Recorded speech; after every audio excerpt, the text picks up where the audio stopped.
اسی رات حبیب ابن مظاہر کے خیمے میں تمام انصار جمع ہوئے۔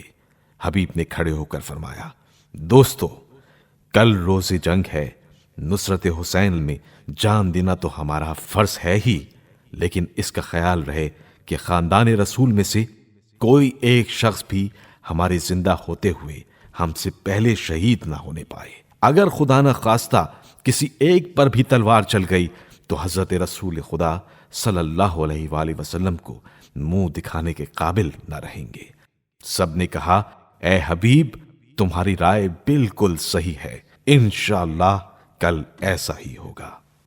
جب یہ خبر جناب عباس علیہ السلام کو پہنچی تو آپ علیہ السلام نے تمام جوانان بنی ہاشم کو اپنے خیمے میں جمع کر کے فرمایا، اے میری گود کے پالو، اے گلزار محمدی کے نونہالو، تم نے سنا کہ انصار حسین نے کیا مشورہ کیا ہے؟ ان کا ارادہ ہے کہ ہم سے پہلے فرزند رسول پر اپنی جانوں کو نثار کر دیں۔ کیا تمہاری غیرت یہ گوارا کرے گی کہ مہمان تو مارے جائیں اور حسین کے عزیز زندہ رہ جائیں؟ کیا دنیا یہ طعنہ نہیں دے گی کہ حسین غیروں کو کٹوا رہے ہیں اور اپنوں کو بچا رہے ہیں؟ سب نے عرض کیا، اے قمر بنی ہاشم، کل ہونے دیجئے، انشاءاللہ انصار سے پہلے ہم اپنی جانیں فدا کریں گے۔ آدھی رات گزرنے کے بعد امام حسین علیہ السلام اپنے احباب و انصار کی حالت دیکھنے کے لیے خیمہ گاہ میں ادھر ادھر گھومنے لگے۔ حبیب ابن مظاہر کے خیمے کے پاس جا کر دیکھا کہ وہ بدن پر ہتھیار سجائے بیٹھے ہیں، گویا صبح ہونے کا بے چینی سے انتظار ہے۔ اپنی داڑھی پر بار بار ہاتھ پھیر کر کہتے ہیں، کل یہ نصرت حسین میں سر کے خون سے رنگین ہوگی۔ آگے بڑھے تو زہیر ابن قین کا خیمہ تھا۔ حسین کا یہ عمر رسیدہ ناصر برہنہ تلوار سامنے رکھے بیٹھا ہے اور غلام سے پوچھ رہا ہے، رات کتنی باقی ہے؟ وہ کہتا ہے، نصف شب سے کچھ ہی زیادہ گزری ہے۔ فرماتے ہیں، اف، یہ رات کس قدر طولانی ہو گئی۔ اور آگے بڑھے تو حضرت عباس علیہ السلام کا خیمہ آیا۔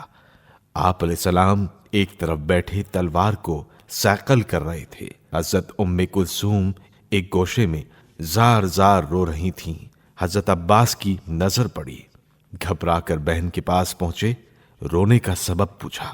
کہنے لگیں، اپنی بد نصیبی پر رو رہی ہوں۔ کل ہر ایک بیوی اپنی اپنی اولاد کو میرے بھائی پر نثار کرے گی، لیکن میں ایسی بدقسمت ہوں کہ کوئی بچہ حسین کے قدموں پر نچھاور کرنے کے لیے نہیں۔ حضرت عباس علیہ السلام نے فرمایا، اے بہن، آپ اس قدر کیوں آزردہ ہوتی ہیں؟ عباس جیسا فدیہ تو موجود ہے، شوق سے اس کو قربان کیجیے۔ یہ منظر دیکھ کر حضرت امام حسین علیہ السلام کا دل ہل گیا۔ روتے ہوئے آگے بڑھے تو جناب زینب کا خیمہ سامنے تھا۔ دیکھا، دکھیا بہن اپنے دونوں بیٹوں اون و محمد کو سامنے بٹھائے کہہ رہی ہیں، بچوں، دشمنان دین نے تمہارے ماموں کو گھیر لیا ہے، کل لڑائی ہوگی، لوگ حسین پر اپنی جانیں نثار کریں گے۔ دیکھو، کہہ دیتی ہوں، موت سے ڈر نہ جانا، حسین کو ماموں نہ سمجھنا، باپ سمجھنا، انہوں نے تمہیں اولاد کی طرح پالا ہے۔